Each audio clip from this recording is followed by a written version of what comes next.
Ito yung mga broodstag na ginagamit natin sa ating brass back. Sa ating breeding, yan, yung brass back na yan.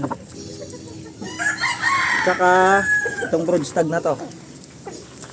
Bali ito, high action brass back. Ayun yung kanyang pulot, high action din yan. High action brass back. Ito.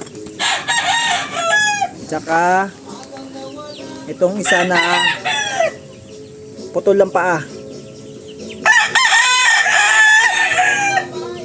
Putol na yung paa niya, isa na lang ang paa niya, no. Ito yung mga pasisiw nila. First batch. National.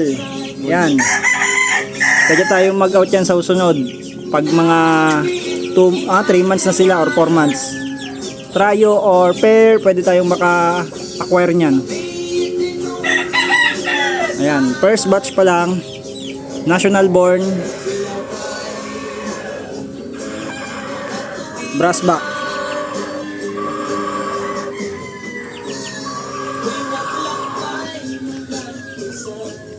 Ito ulit yung mga ginamit natin na broodstag. Balistag pa lang yung mga yan, hindi pa nakakalugon yan. Ito winner na siya. Stand one leg na lang.